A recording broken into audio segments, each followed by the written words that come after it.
vectored to chase and across the pond in Britain. Hooey! Hooey! And listen, we got a really kind of a special show.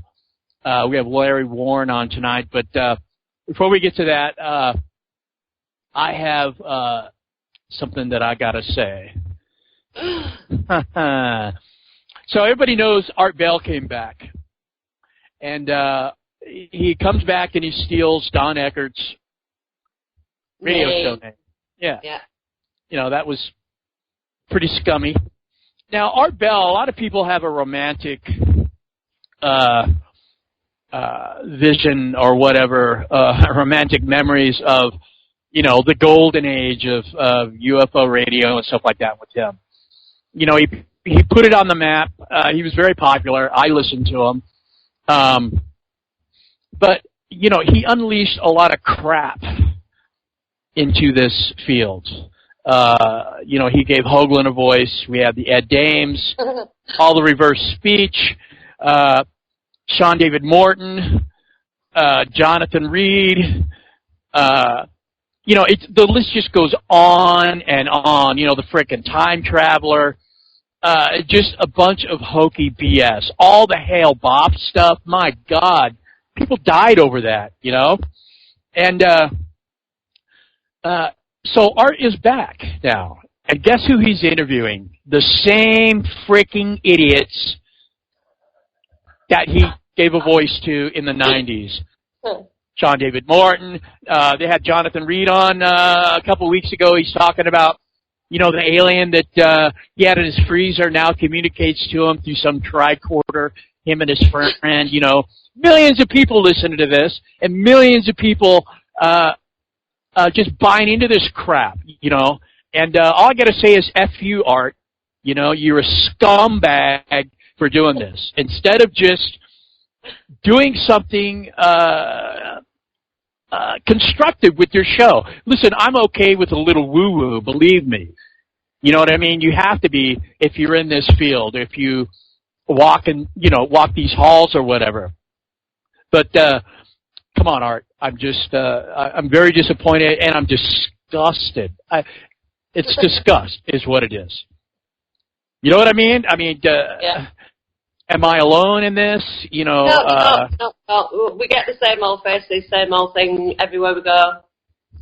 You know, it's standardized. It's just ratings. It's not about the experience. It's not about the subject matter. It's not about the high strangeness or the phenomena. It's about advertisers and all that shit. And listen, I get about making money, and I understand about making a living and that sort of thing. But stop being lazy, Art. You're just a lazy, old, bitter, whatever. You know, he reminds me of Imus in a lot of ways, you know, and just got to. It's just very unhealthy, and those people will never, ever, ever, ever even. Nothing like those people will be on this show ever. You know, I'll leave Sacha. I mean, I don't have to worry about it. You know, I just. There's no way we'd have anybody like Richard Hoaxland on there. I mean, my God, how much maths can you cope with at 2 a.m.? You know what I mean? Yeah. 19.7 torsion, whatever. Everything's 19.5. Oh yeah. And if you divide it by that and 19.5, you get 19.5. Yeah, he's just listen. Richard Hoagland he does a 6-page sciencey pseudoscience paper on why this comet is a Death Star or why it's going to hit the moon, and all these people are just, you know, their faces in their hands, just reading it, and they're just like, oh, he's a genius. I've had people just defriend me and block me, you know, because I'm like, he's an idiot. He's never been right, ever. You know, and then when it doesn't hit the moon and it's not a frickin' Death Star, he writes a 6-page thing on why it didn't happen or whatever, and people are like, oh. And, you know, he didn't actually say anything. He didn't say anything. Yeah, he didn't say anything in his paper. It's just a bunch of bullshit. I'll never forget about the when the Russian missile made that great atmospheric display, and everybody's like, "Oh, it's hard." It's all this stuff, And then he wrote this huge paper, and then he said, "But Sweden was over there doing stuff with HARP, and it cost the Russian missile to do all this stuff. It was a missile, but then there was HARP doing that. It made the little black hole and all that." And I just, and people just bought it. They buy it, And this is a type of stuff that our guest has to deal with. He's dealing with Rendlesham, and then you got the lunatic parade that's taking it over. And just turning it into a... We are from the future. Do not read Larry's book. It is bad. And it's just a freak show now. It's just a circus. And it's like Disneyland on acid, and it is so like Disneyland on. Not that I've actually been to Disneyland on acid, but I have been on acid, so I can imagine. I've watched cartoons, Yeah, and this Rendlesham we were talking earlier has got all this great data to back it up. You know what I mean? You don't need to speculate about anything. It's right there, the radar, the tape recordings, the other witnesses who were there and were emotionally and physically, scarred and have had to deal with this stuff for their entire life. And these guys come along to capitalize on it and just take a big dump on it. Yeah, it's just now it's just a big piece of crap with flies around it, you know what I mean? And people just it's ruined the whole thing. I immediately it ruined Christmas. It did, yeah, exactly. It did, man. It broke my heart. But I just like to say a disclaimer: these are our thoughts alone. Yeah. But these are our own opinions. They are not representational of the network or any of the guests that might be on tonight. Yeah, we'll let them, Larry's gonna, we'll shut up and we'll let Larry just go. So let's get on with it. Let's get on with Larry. If people don't know who Larry Warren is. Well, yeah. October 3rd in 83, he essentially broke Rendlesham, the story, to the News of the World newspaper. Well, no, actually, it broke the story before that, but it was the 3rd of October in 83 when the News of the World finally picked it up and went boom with it, Yeah. And the headlines were UFO landing it's official. Right. So that's how it all came about. But he talked about it from day one, pretty much.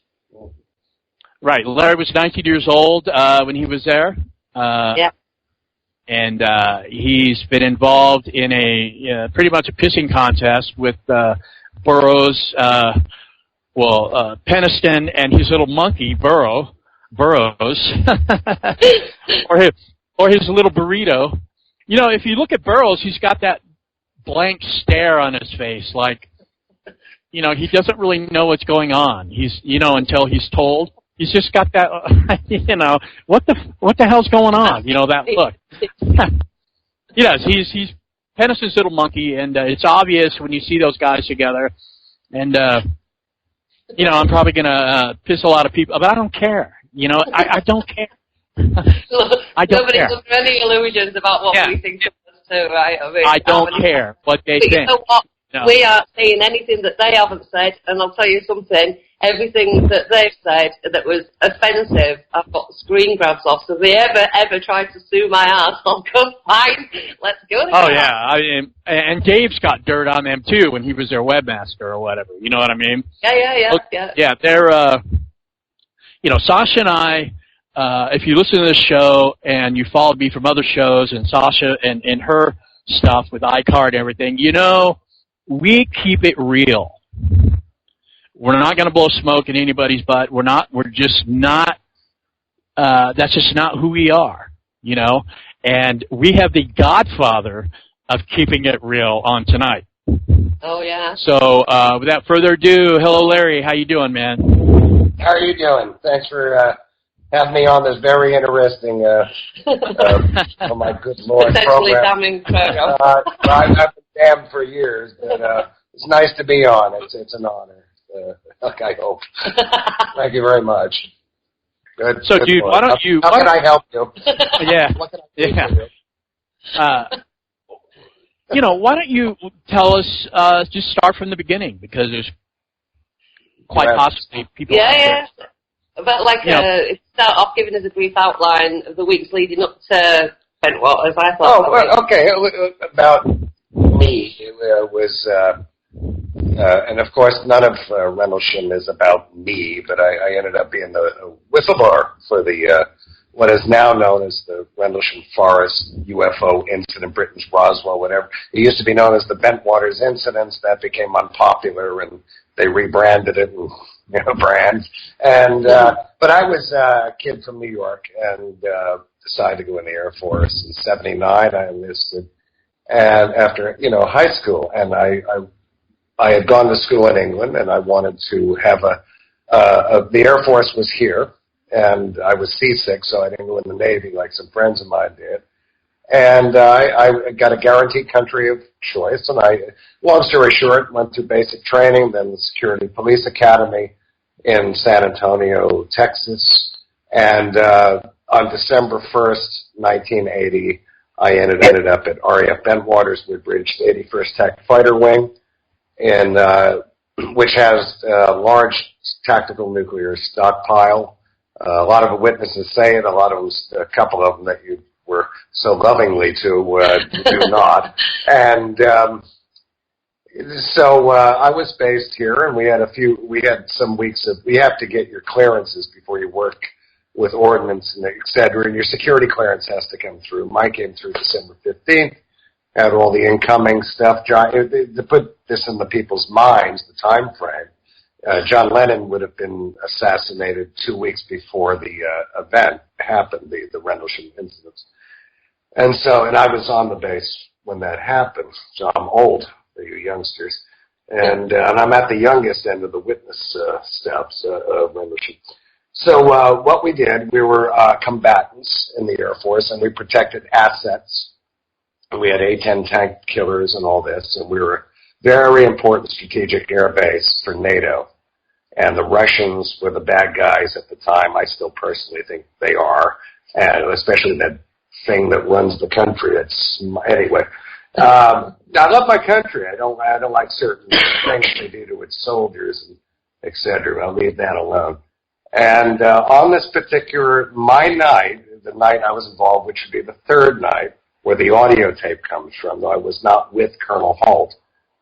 Is that I'm getting stuck going through the damn thing again. I've written a book, folks, so I didn't have to do this, co-authored with Peter Robbins years ago. And long story short, because there's so much more to this than what I say did or did not happen, because I'm not 100%. See, I don't know the answers, so people get disappointed in our modern world if you don't have all the answers. So a lot of people, I'd imagine, be inclined to say, shit, I'll give them sorry, can you say shit? I do it on NBC, but I'm sorry, well, you guys are worse. Okay. Beep. And, the temptation a lot of times is, particularly back in them days, you don't want to be laughed at. I mean, back then you were tarred and feathered from this, and that was the UFO community to be the first people to do it. Absolutely. And, but the incidents happened. There were 3 nights of events. our dear friends that you were describing a while back, John Jim, Ed Cabanasak, who was often forgotten, Bud Stat, a number of people did indeed have things happen to them, and so I have to stand up for that. They did, and they were the first. They called themselves first responders, and they were. I'm not going to tell their story. They're doing it now, and good luck to them. But they certainly had things happen. And Burroughs was the first one to see that I'm aware of. I think he was the one that saw the lights. I had nothing to do with those events. Mm. And you can interpret them and hear them. Well, you were off duty that weekend, weren't you? I was back. Well, my flight was D-flight, and we were off. And then we rotated back on. And on the Sunday, and I was off the base. I wasn't even on it, so they love to use that. He wasn't even on the base. Well, I wasn't the first 2 nights. Yeah. And then on the third, it was our rotation back. Yeah. And, and then this stuff happened, and I didn't know about UFOs going on being seen previous nights. And there was no rumor mill and all this BS that goes around. And so I was very new to the flight, so was a number of other witnesses. We all came over from Texas. Stephen Plume was one of them, who you know. A lot of guys, Steve Longero, a lot of guys. And we were replacing a number of security police for a reason, and I won't go into that. And, it was anyway. And so we get on to we have our shift, and it's guard mount, and you get checked for drugs, alcohol. If you're fit for duty, you're issued weapons, and that happened at Central Security Control, and all that military jargon, which is so ancient to me now, but that's how it was. There weren't morons out there. There were highly trained people. Even when we got to the bases, remember, we had nuclear weapons on the base. Though the planes weren't active to carry them, they were there for F-111s to come in, grab, and they'll go bomb, the Russian tanks or whatever. Thank God it never happened. But this is why these events are of extreme defense significance, which I live in England for a long time now. And this government here, which is ridiculous, say none of this was of defense significant. Our government just ignores the whole thing and like everything else. But this one here, just bullshit from day one. And, sure it's defense significant. They kept it as like a hot potato in the air, didn't they? Throwing it between them because neither were claiming responsibility. It was like, it happened on MOD land, no, it happened, it's your responsibility, it's your responsibility. It's just, there's no accountability in this. And the problem is, whatever you think of UFOs, now the guys you were talking about previously have a view now, or maybe always did. I don't know. I'm not going to, I personally don't get along with them. They don't get along with me. They have an agenda. I don't really have one other. I want to keep what happened to me straight. No one's going to mess with it. Because you just can't let people do that. They have their, whatever. That's, good luck to them. That's their view. Maybe that keeps them sane. I don't know. This stuff was insane stuff. Catch 22, yeah. But I'm not going to speak for them. And we've had our barbs and fights, and it's going to have to pan out. They have a book coming. I'm not here to sell their book for them. It will do what it does. Books are just books. I look forward to reading it personally because I want to see what happened to them. I wasn't with them. Yeah. But I'm really hoping they take the high road and deal with just what happened to them. Yeah. And so instead of all the politics aside. No, instead of attacking other people that were serving their country just as much as they were. It was a commitment to go on the Air Force. Most of my friends were, in college or partying and all that. We made that commitment very young, and it wasn't a popular time to go into the military. It was only 4 years. I signed up 4 years after Saigon fell. I mean, it was not a hip time. I was so it was that era. And the young kids nowadays don't even dig that era. They wouldn't understand that era. And, you got to keep the history of this thing straight. Because it's being, I was there from day one. Yeah. And I know, you forget stuff. I'm kind of an old guy now, but I mean, you don't forget life-changing stuff, especially at an age where life changes. Yeah. I mean, particularly strongly at 18, 19. Could you guide me, Sash? I haven't done radio in a while. I go off on tangents. So basically, away from the incident, we saw, I personally, when the audio was being made, I was in another part of the field where a lot apparently now happened. And, well, I know what I've seen. I don't know what it was. See, I don't have answers for people. I've never said I've seen aliens. I saw a craft, a thing, a machine. I never saw it fly off the ground, land, do anything. It just was there. You can read about it or hear me on other things. I'm not going to do it. And I saw something that you had some questions of people. Did I see aliens and all? Well, what the hell's an alien? I don't know what an alien is. I know it didn't look like us. Yeah. It was surreal. Was it real? I've had other things in my life that didn't fit that scenario. Mm-hmm. I'm no expert. It's subjective. You saw what you saw, but it's like your brain is not really accepting it because it wasn't quite right, was it? You said to me that the whole thing quite real. When we went out there that night, we assumed it was a training exercise. We went in the back of a pickup truck and we dragged lighting equipment out, and we had a turn. But I co-authored a book with Peter Robbins called Left at Eastgate, and it came out in '97, updated in 2005 with Bud Hopkins, God rest his soul, doing the forwards, because he was a dear friend of mine for many years. And in that book, it recounts, from the time really my ass was born in '61, and life about people. I don't think you can really see this thing except judging the human condition. I think I was talking to you guys before about that. I can't show you what I saw. I can't paint a picture, and I'm going to live long enough to do it. But if you can read a person, you can say, well, something went on with these guys. Because, frankly, I had better things to do the last 33 years. Yeah. And, but life is a script, and it just happens. I don't like what's happening with the thing now. And, but I'm not out to control no one. Think what you want, enjoy, don't mess with me or my family. That's a problem. That's a real problem. Other than that, good luck. I think everyone's looking for a god nowadays. It's the Illuminati. Well, screw them all. But one of the things I found interesting was you told me a while ago that, a couple of years ago, I think, that before you actually came to this country, you'd taken some kind of test or quiz or whatever about paranormal or unusual experiences and beliefs.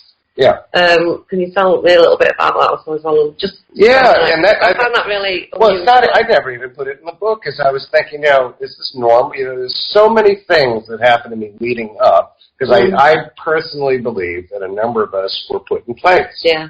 I was supposed to go to RAF Alconbury. My orders were changed in 5 minutes. That was a mistake. The government in America, or military, does not do anything in 5 minutes. You can't even get a spark plug in 5 minutes. It's like 5 months, And but that happened. And what happened is, I think Linda Howe, I told this a long time ago. It just never. It's funny when you're younger and you go through something. And you're focused on the main thing, but you're missing all the other things. You don't realize the significance of other things. You don't, and there's things all around you that kind of didn't add up either, but you're like, oh, well, hell with that. That's not as focusing as this main deal. And still, you don't know what the hell that was either. But I just found it interesting that you got that test. It was more than a test. In San Antonio, we were in the Security Police Academy. Mm. And on one particular weekend, we were given, a number of us that ended up at Bentwaters were given tickets on Southwest Airlines from San Antonio Airport down to Harlingen, Texas. Now, I was like, maybe they do that with everyone. I know we got overseas inoculation, so I'll show you the whole. Look at that. Give you the little, that's the gun that got me here.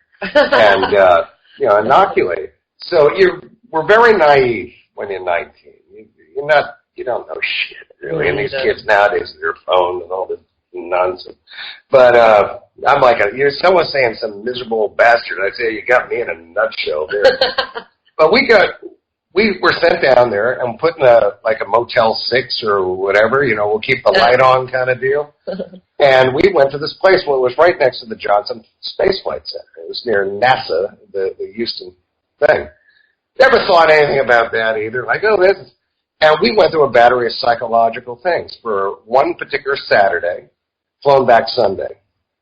A lot of weird stuff went on there. It was all federales. White building, looked like a shopping center, a strip mall, we call them over there. And it didn't make sense. So, yeah, and there was a lot of questions about predisposition to paranormal and previous experience. I, for one, had a lifetime of interactions with something, and my family didn't. UFOs and this subject and paranormal are not native to my family. I am the only one, and that I'm aware of. Supportive, yeah, but it's not. You wouldn't have found a book in our house growing up on any of this stuff. Ghosts, no way. My parents are Bostonians, very conservative. It just you wouldn't find it. So there was no influences. There were things coming through me from other sources. And, back in the 60s, I mean, hell, as a kid, you don't know these things. So, anyway, that happened, and then we get over to Bentwaters, and Bentwaters had an awful lot, and Woodbridge in the area, back to World War II, had a lot of history of experimentation. Radar was invented. They had a death ray kind of thing they worked on World War II, because it was the invasion threat. And so you had a lot of these black operations that went on there. And then came these incidents. Now, you also have a massive history of UFOs. Well, the thing that I wanted to sort of bring you up to next Just keep me on a line. Was the fact that as soon as you got onto the base, they was telling you ghost stories. You got East End Charlie was on the East End flight line, and there was the faceless ghost on a bike. The lady without a face. That rode around all the roads between the bases. Now you've got to remember that is like about 10 miles, isn't it? That's about 10 miles all the way around that road. So there's like 10 miles of haunted highway of this faceless ghost. You've got allegedly the burnt handprints in the fire truck thing in Woodbridge, etc. Yeah, so as soon as you get there, you've been filled with all these paranormal things. When John Lennon gets shot, you have a conversation with Jimmy or whoever, and I had a weird experience. They say, wouldn't it be weird if one of the Beatles died? So you all had a conversation about that. Well, that was okay. That the day Lennon, because I always think of that because that was really the beginning of Wacky Land. And though there's no connection, folks, to John Lennon's assassination, Rendlesham, I have to, because sometimes someone tried to connect Kennedy's to Rendlesham. I'm like, I'm getting out of this, man. I'm getting a needlepoint or something. But in reality, we were in a class on Woodbridge. You had courses before you got on, familiarity with base security plans. And these two kids, Mark, they went up to Liverpool, and they were, the Lennon was going to play, and March in London at Wembley. And they said, wouldn't it be cool if they got together? And the instructor was the guy from the South. He goes, you guys talking about them Beatles? And this is in our book, actually, I think. And you talk about his funeral and who might go to his funeral. Yeah, the guy said that. And, I mean, there's weird stuff in life. And then morning time here. And we're like, the kind of I'll never forget that morning. And then it was I'm a huge Beatles fan. I met him in 78 or something on the street. I won't say what he said. Anyway, but it just set the pace for me because, I dug music. I liked all that. And, I wasn't military minded. No, like you said before, that you kind of like got the feeling that maybe you were all chosen and put there. I actually think that because of the way that you've had that kind of paranormal questionnaire, then you've been filled with ghost stories. They're told to ignore the druids at the end of the flight line in Forest. Now, on what nuclear base would you say ignore hooded figures at the end of the flight line? You just wouldn't. Well, you have to understand also our fence line back then, pre-Haji and all the, let's go kill babies in shopping malls crowd, before all that was acting up, we had what we call Commie Corner. There's an old church on Bentwaters, don't know if it's just huge. And then the Communist Party from London would send people up, big telephotos, and they get, any Bentwaters guys will know this, and they took tail numbers of our aircraft and then would send down to their people. And they knew where those planes were going in Germany to our FOLs, which are forward operation locations. Anyway, the events that happened on that base, just to keep it online. The ghost stories don't mean crap to me. I know they don't, but it's kind of like, it's part of the East Anglian folklore, though. Part of a setup, though. You got to remember, we're a lot of young kids just out of high school, many of us, and so we're in a weird place, and not like we didn't have mommy doing our laundry anymore, and you had to kind of, man up. Pull your man up, right? And you had to do it, and I think it's a good thing in that way. Just 8, 9 years before that, guys were in Vietnam getting legs blown off right at that exact point. Career over, right? So I was blessed with that, and respect all them veterans. Believe me, I love my country and I love veterans because I am one, and honorably discharged one. But I ain't nothing special. But this thing that happened in those 3 days, and there's a huge history of paranormal in East Anglia going back to the Vikings and everything. Yeah. So that's the area is rich in that. So you're going to hear these stories, and you get kind of bored there and all that. But the UFO thing did happen, and so anyway, you can read about, look at it, decide for yourself what my perception is. Where it gets something where you can put your fingers on is ask me what happened after. Well, this is where we're going. Because none of these shows ever do. It's always, tell me about the beings. I go, what the hell can I tell you? Yeah. I could be wrong. I don't know what it was. If I knew what it was, turn your radio off. Yeah. Frankly, because my old man used to say, if someone tells you they know it all about this stuff, run. Yeah. Or about anything. Yeah. I don't know shit. Yeah. Can I say shit? You can. Too late, I said shit. We've got a 7-second delay that bleeps us out when we get to Rockers. So before you joined up, you were just kind of happy-go-lucky kid wanting to save your country. No. No? What were you before you got to Bentwaters? What was your kind of personality disposition in life? I don't know. I was in rock and roll bands. Ever see that 70s show and all that? That's what we were. We're happy-go-lucky.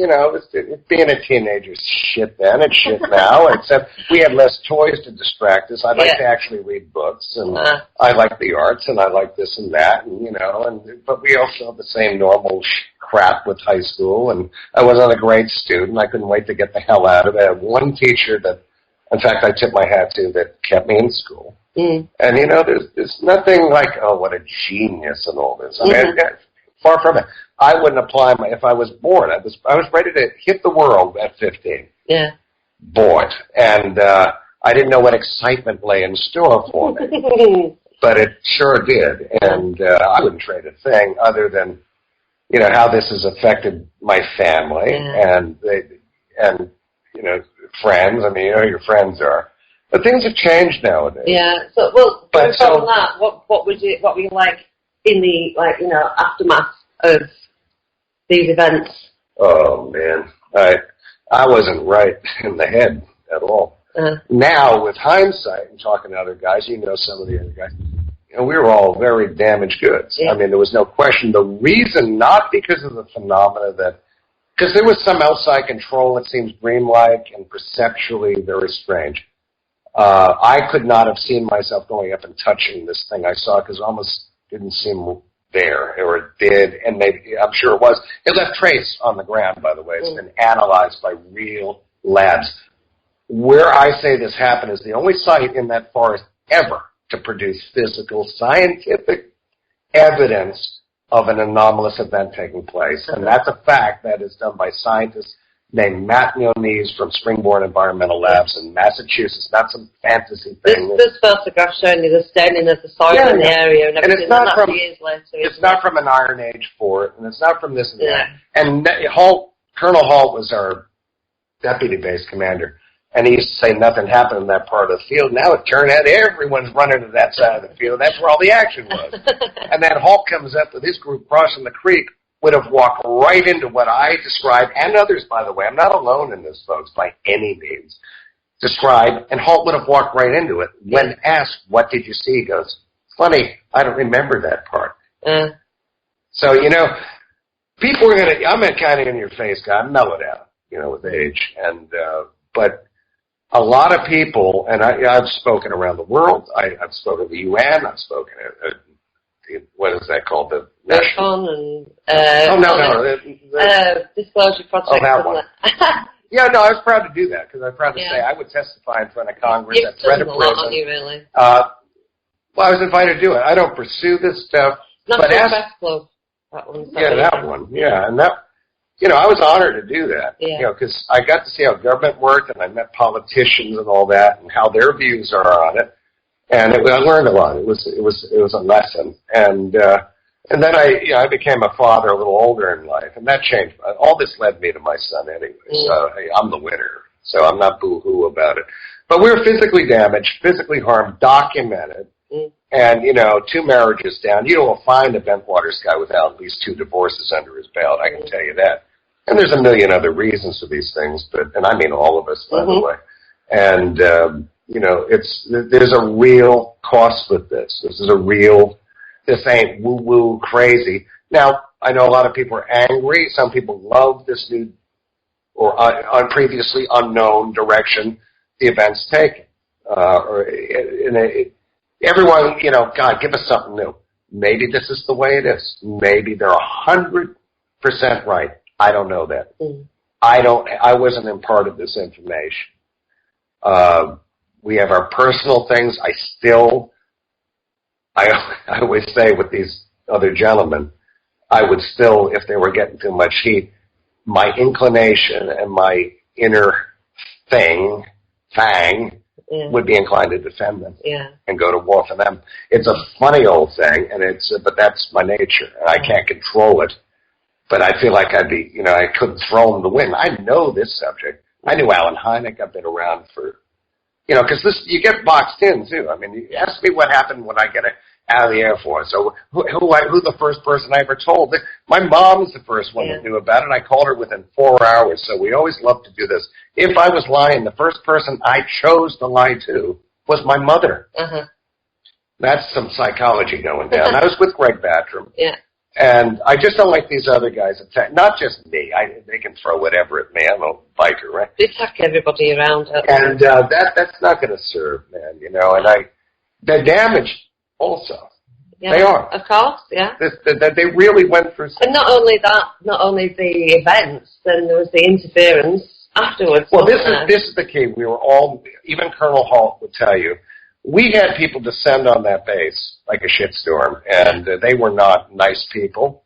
There was debriefings, and then there were further. Now, when you hear about alien bases on the base, no, these are things plugged in. That was in Wing Intelligence. In our book, I wrote things as it happened to me at that moment as perception, and then hopefully you get to the end and you say, well, this could be a million possibilities. It doesn't mean that underground thing. Well, I never bought it. It always seemed artificial. And as the 80s progressed, you start hearing these other stories very similar. I was one of the first. Didn't make sense. Never said it was an alien base. Just something wrong with it. It couldn't have been us. But what I saw there, I do believe there was someone else there. It was not human. And if it was, or it was this big damn experiment, I won't know. It's never going to go to Congress. Who would believe them bastards anyway, or the Parliament, or any? You can't believe these politicians. They're all crooked, need to be swinging from a tree. All of them. They don't listen. They don't have access to that information anyway. Of course not. They don't. This whole citizens hearing and everything. I mean, they're barking up the wrong tree. I mean, so what? Congress has no power. The government probably doesn't even own this information anymore. No, you know what I mean? I think it's farmed out. So they wouldn't be able to. They can't disclose even if they wanted to. I think the guy, the recent thing that happened, right, where John and Jim were there, and I can understand them wanting to. Forgetting, because I know the emotional issue around all that. But I can understand any witness trying to get at politics or decision makers, because you have this illusion, and I think they may, that these people will do something for them. Everything they're saying about their military records vaporizing or being classified, I've been on the record for 30 years knowing it, as they're just finding out, which I find, how do they think it wouldn't happen? But I'm not putting them down. I mean, but they are so naive of what's going to go down. And and people might think I'm nuts for this, and maybe they're right. I am. I don't know. But you just blowing the whistle on this kind of thing, you're nuts. I can tell you that, because I was young. If I knew what it was going to be, I wouldn't. I would have done what a majority of guys have maintained still as silence. Don't know if it was in my nature though. Because I saw damage. I saw a suicide from it. This did so much human damage that there could be when we talk about class action, let's keep UFOs out of this. Keep it out. Let's see how the federales dealt with people serving their country. And Britain ain't off the hook on this either. They've always tried to sleaze away from it all. And I live here. They're not going to sleaze away. They're as involved as our feds. And our feds are, these feds, I don't mean FBI. I mean, this was unaccountable, probably contractors, NSA, Armed Forces Security Services, and they did narco hypnosis, all kind of things, established, verified. My presence used to be denied. Other guys were denied. Now Colonel Holtz admitted in 2010 it took him to say I was there. And I'm like, well, not that I needed him to. George Knapp, hey, Larry, George Knapp ran into a bunch of guys when he was investigating a crashed UFO outside of Needles. And they were from the Nuclear Regulatory Commission. They were from that arm of the government. So, they pretty much have their own private army. Sure they do. So those are the guys that you're probably dealing with all the nukes and everything there. You were probably dealing with that type of scenario. It wasn't even military. These guys are above the military. They're protecting the right, nukes. Brother. I'm with you. Yeah. That's just my... Okay, we've got about 10 minutes to break. So, Larry's just needs a minute. I find that all of this has been a fascinating kind of run of affairs for me, because I was involved in the Rendlesham Forest Incident Forum, where John was talking to everyone and lots of people were asking him very specific questions about inaccuracies here, there, everywhere, trying to piece it together, not to attack it or pull it apart. They really wanted to piece it together, and it was a bit overwhelming for him. So he went off and he came back with Jim, and everything changed then. And I've just seen this kind of twisted view of it all now, from it being from John being pretty clear cut that it was some sort of experiment, which is what I believe, and to him thinking it's the future people. But to get back on track, because it's the 30th anniversary of the story breaking, or it will be next week anyway. I'd like to know, well, I know, but I mean, everyone would like to know how it actually came about that the story broke. Oh, I have the kidneys of a 90-year-old. I had to vanish for a minute. Stay young. Yeah, there was no plan. I'll tell you exactly, because I think this is all going to, come March, is going to be confused and bastardized, with every new tome that pops up over our lifetimes and beyond. It's, but all I can say is how it was, because I was there, and I'm kind of the guy you can blame for making it come out. But what it was that I had called my mother immediately within 4 or 5 hours and said, blah, blah, blah, you won't, on the base. And obviously the base's phones are monitored because it's a nuclear base. Well, it isn't, but we know it is. And the phone got cut off. The operator said, I was with Greg Battram, another witness. And so I was nailed already as being a potential problem. And then we were debriefed, and all kind of things went on. We won't have time. But there was another guy involved, Adrian Vestinza, his sergeant. You hear his name a lot. Doesn't say a lot. And though he has gone on record years ago, and he's in our book, it was an interview with a police officer, Larry Fawcett, in 83 or 4. And so Adrian has been out there, been supportive, and it was and is quite a fellow. Nice guy. Haven't seen him in 33, but nice man. I'd love to see him again one day.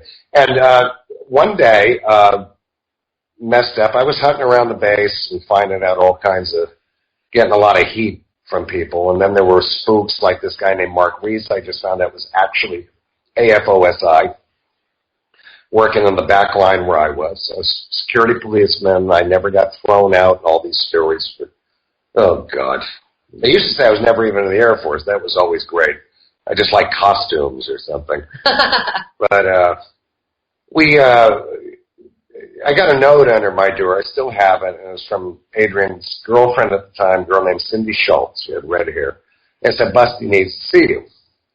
I didn't know Sergeant Bastinza very well, but he was always pleasant. He was my reporting official. And he went through it, as did many other guys. They're all named through the years. And I went and we had to sit down in March of 81, and we were very naive. We got to get this out. It was a very emotional thing. And very naive. And I left the Air Force, breach of contract. All they were doing is hemming me in, man. Just a lot of things. I didn't do anything wrong, but they were making it. I was better off out than in because I was fairing things. So I got a breach of contract. The base lawyer told me to steal some of my documents because they would vanish, and I did so. And the Air Force can sue me and kiss my ass, but I did it. And because what's left would not exist. And I left, and I came back into. I was off my head, really in 81. Not right. I told another friend of mine, Harold, about it, and he still. Well, even telling my son, I'll tell you exactly when your dad told me all this. And, I told another bunch of friends of mine, guys I used to be in bands with, and I said, you won't believe what happened to me. And they never laughed so damn hard. They said, oh, we thought it was funnier than hell. And now they apologize that we had no idea. We thought you were having one on. And so, nothing. On with life. I went down and I lived with my dad for a while. I was going to university or school and get some kind of a career going. And I tried to get in the Air Force again because there were no jobs. So I didn't want to go back to that damn base. And I didn't want to go in that field. And that's when the problems began. There were no records. There were do not process. I had to get congressmen involved. They said I had lost the use of my arm. That's a show in itself. It went on and on and on. I was very depressed about it. And finally, this is funny how this stuff works. I had oral surgery. I was at my dad's. It was 1980, late 82. And in the Hartford Courant, I was in Hartford, Connecticut, Hartford Courant newspaper, there was an article that showed this woman with this papier-mâché alien thing. And they said they were abductees. And I'm like, what a bunch of lunatics, I swear to God. And I had oral surgery, and I couldn't even talk. And it said this guy worked, her husband Bob worked, and her name was Betty Andreasen, who actually is the subject of Ray Fowler's book, The Andreasen Affair. And I thought, oh, these guys are Fruit Loops here. And I really did, and I was angry at them. They were just in a damn newspaper. And I ran to the phone like a schoolgirl, and I called up, and I said, it said where he worked, and I said, I said, I'm not drunk because I sounded it. And I said, I need to talk to someone. Something happened to me. I can't talk to my family because they, believe me, you weren't going to breach it. But my mother never wanted to hear it because, it was her kid, and it just didn't make sense to my people at all. Yeah. It definitely wouldn't. It's like I was the same with my family. They thought crazy for a long time. Not crazy. They thought I was on some really good dope or something, or got in trouble and I was just lying to get out of it. Well, it never happened. So you're dealing with all that, how you're going to be perceived by your real peers. Not people on the internet didn't exist, but people you just maybe know in passing or in the bar or whatever. Yeah. The real people that count, and, to get rejected by that's a real kick in the face, Mm-hmm. And so many people that experience this phenomena go through it. Yeah. And it is a sling the slang. But I called them, and they said, come over for a coffee cake, and went over. And I didn't know who she was, never heard of her. I found out she had lost two. I don't know if Betty's still with us now. I hope so. And had coffee cake. There were 2 towns from me, Cheshire, somewhere in Connecticut there. And they said, I told them my story, and they said, well, we know a policeman, but he's part of an organization called CAUSE, which is Citizens Against UFO Secrecy. If you want a history of how early 80s ufology was, I'm the go-to guy. There was no young witnesses, and it was back then, it was basically lights in the sky, Bruce Maccabee. I love the guy, but brilliant keyboard player, but if it lights in the sky and that is not a Christmas tree, and that's as far as you get. You mentioned beings, you're tarred and feathered, fingernails pulled out, and that's just the hors d'oeuvres, So that didn't go down well. Even I remember Bud Hopkins, Dave Jacobs, all popping up at that time, really. And so I met this Larry, and he's a cop, and I went through it, took all the details that I knew, names, everything. And they filed, long story short, Freedom of Information Act request. And then this guy, Larry, they were working on a book, Clear Intent, in America, and it was about all FOI stuff. And that was where they called me Art Wallace. Yeah. Now, on the record here, I never used or made up the name Art Wallace as a pseudonym. It was done by Barry Greenwood because I said I simply didn't want my name used until other witnesses backed me up. Yeah. So the UFO world goes, oh, when he called himself Art Wallace. Hear me clearly. I never called myself that name. It's a silly detail, but it reflected by a billion because every detail gets screwed around with by people. Listen to what people say. Accept it or reject it, but don't change it. I'm not one you can change anyway. But we did that, and sure enough, I never thought I'd go anywhere. I didn't talk about any beings because you didn't back then. Yeah. I said I passed out and don't remember anything, woke up in the bed. It was easier to do it. I did not pass out, but it was the easy way out. Yeah. Where was this going to go anyway? Yeah. Well, I get the call, and Larry said to me, the guy Robert Todd with Caused Entities, we got him, Larry. And I said, you got what? And it was the actual halt memorandum, because based on the information I provided, that got released. And I'm like, I couldn't believe this. Yeah. And I said, Colonel Holt, I remember me, found me in a refrigerator on New Year's Eve and threw me out of the female barracks, which I jumped right back into a window and crashed out on the floor. True story. Oh, I'm not a saint, folks. Go to the other camp with saintly behavior. But I'm sure a hell of a lot of fun. Anyway, and that, I'm not making light of it, but you gotta, and then that started it. And then I started noticing with these UFO researchers back then that, you know, if they have a pet witness, and believe me, there was no one like my ass in the field back then, they took me to some theater, and I had to go up on stage. Steve LaPlume and me did it. And then, by then, the Japs got involved, Japanese, and they were all hyped on it, and they got the audio tape. They came to my house in Connecticut, and they made this documentary. It was like a porno movie soundtrack, driving through Connecticut and all, din-din-din-din-din. I'm wearing the worst 80s clothes. And they come up, and they're my father's living room. I remember when CNN came, and they did UFO, the Bentwaters incident, great documentary online, even though John and Jim take credit for it. I'm the one that found the copy. We put it out. Mm-hmm. And you'll meet a lot of witnesses that have remained silent since 1985. Yeah. And that was a 3-part series, CNN's highest rated special assignment at its time. It was 5 years old, CNN. And there's so much, 30 years history is hard to do on a radio show. But it just snowballed. And then I was given by the Japanese. I went to Japan. They kept calling me Art Wallace, and I said, listen, I have tapes of these shows, and they wore fake glasses, and they did pointed ear signs, and it was insane. I went up and literally met Hirohito. I thought he was a judge in a martial arts thing, the goddamn emperor, and I just walked right through everyone. I go, how you doing? And I left, and then that should have been in the book. True story, got pictures of the old devil, and I didn't care. The Beatles played there. That's all I cared at Budokan. Great experience, but the thing was taken off, and I came back to the States with the audio tape, with the promise to the Japanese, Nippon Television, I would not release it. I was lying to my teeth. And I called Chuck DeCaro from CNN, and I said, I have a tape. Boom, that's on the show. So the tape's been around in American public since 85. It was here in England, but how the thing got in the news of the world in October 83, which was the news of the world, is out of business as it should be, part of Rupert Murdoch's evil empire.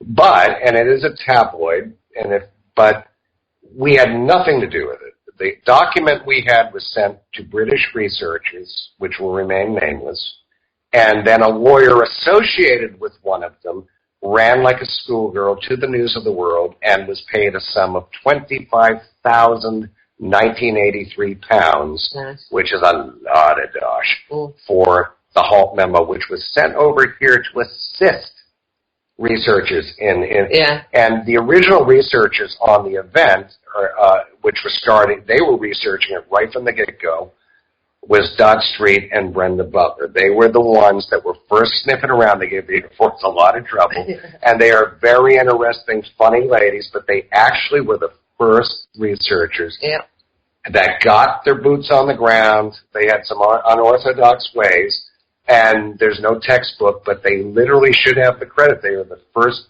researchers who knew something happened. I am the first whistleblower to go public and bring the thing out. And I've done my best, never took a penny for anything. Brenda was on site the next day, wasn't she? I don't know about that. Yeah. I don't know that. I have to tell you, if she was, which day? Well, like, I don't know. I can't accept some of that, and I'm not calling it. Well, because that area was so sealed off, and you would have been not on site, but you know, she heard about it. She was they were sniffing around. There was a guy. You know, there were a lot of people that knew things were going on. Right, hang on. I think we need to go to a break now, so we'll come back to this. The Hulk memo and the news of the world. Well, then we can go beyond that. Yeah, we've just got a 10-minute break now. Okay. Thank you.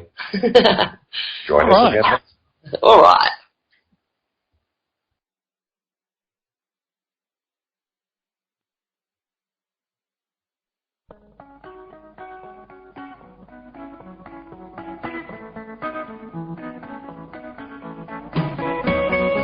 Tuesday, October 1st, Truth Connections welcomes Mark Passio from WhatOnEarthIsHappening.com as we discuss natural law and the great work, the laws of manifestation, and the difference between magic and sorcery.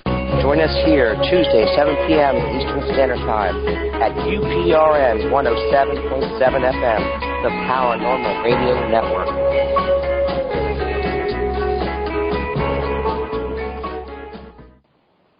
If you are listening to the show and wish to join us in the chat room, visit paltalk.com. Go to the social issues, select other, and enter the UFO Paranormal Radio Network. Whoa! Did you hear?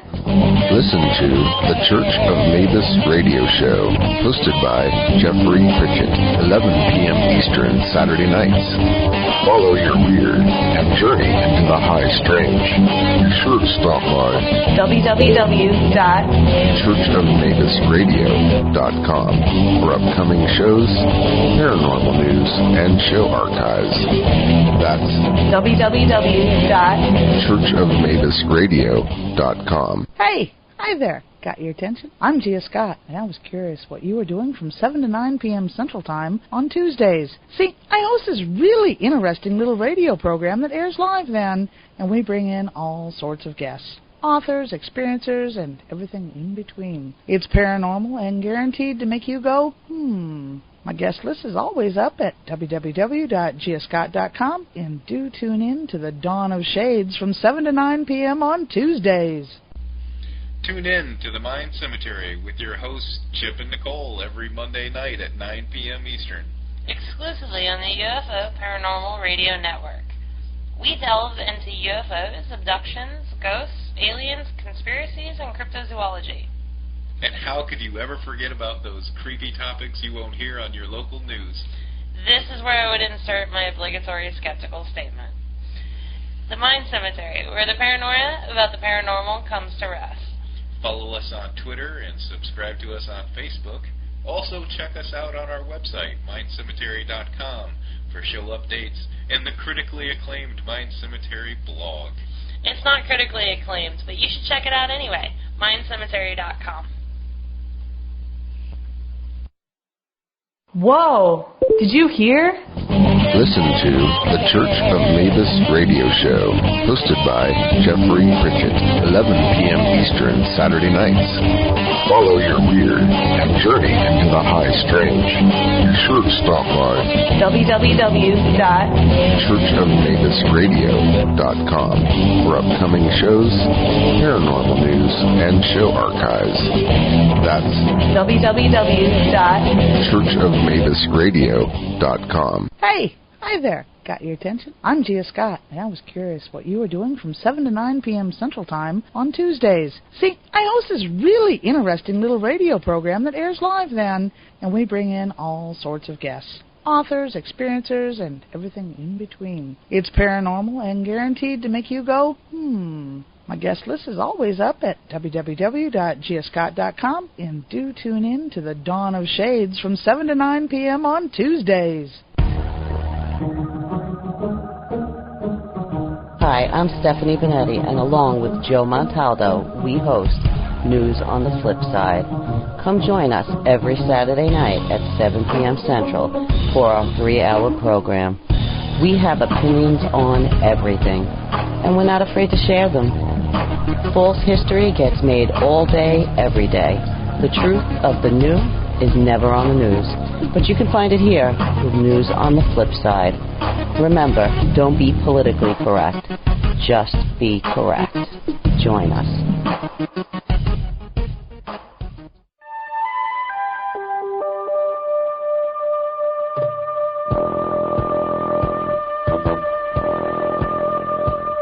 Tune in to UFO Undercover, Wednesdays at 8 p.m. Eastern, with your host, Joe Montaldo, right here on the Paranormal Radio Network.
Moving through, yes, me.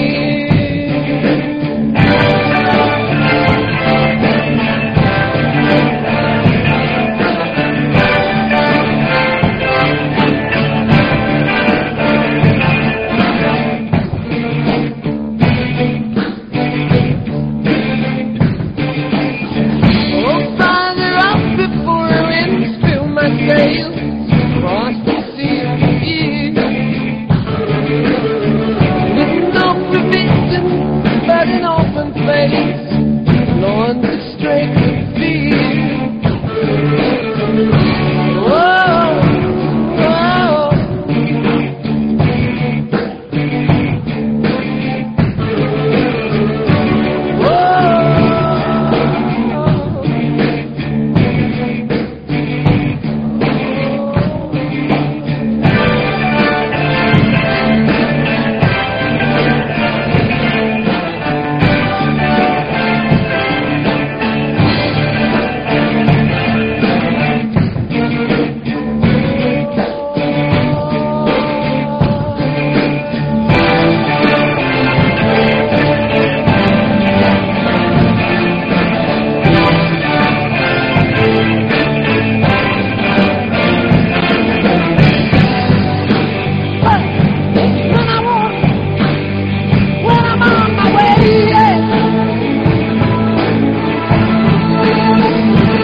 Hi, welcome back to the second half of Sane Radio.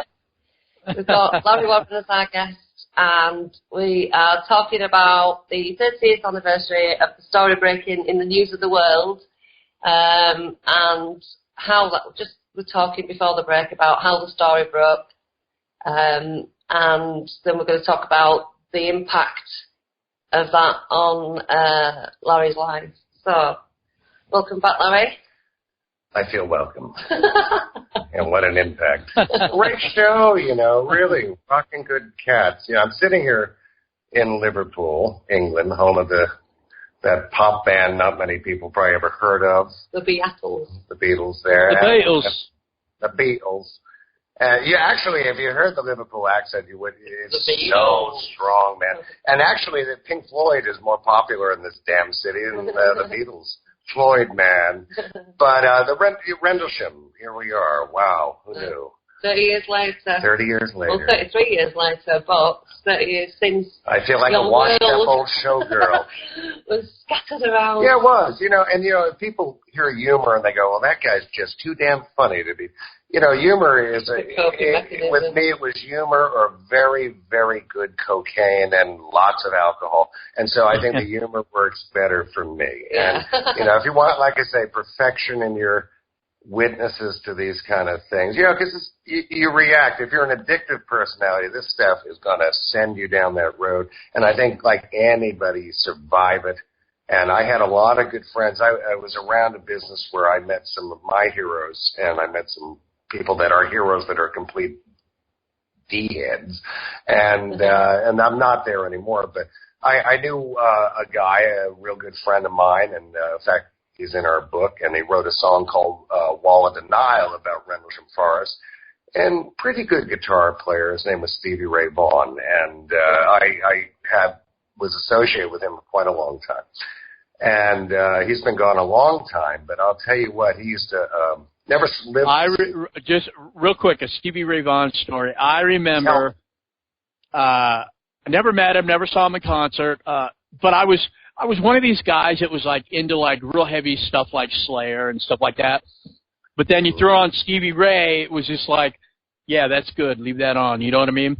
I remember listening to WMMR in Philadelphia. I was doing body work on a car, and they broke into a song that said Stevie Ray Vaughan is dead.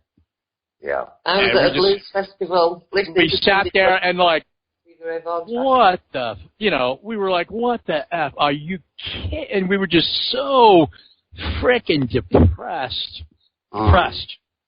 Yeah, he was. None of us thought he would go. In fact, the last time I was with him, it was in Vermont. It was a month or so, a month before he died in Wisconsin. It was 1990. And he said to me, he was the nicest guy. You'll never hear anything bad about him. He was just such a nice guy. And he said, get that damn book out. I gotta read it and all. And I remember I said to him, how do you do this?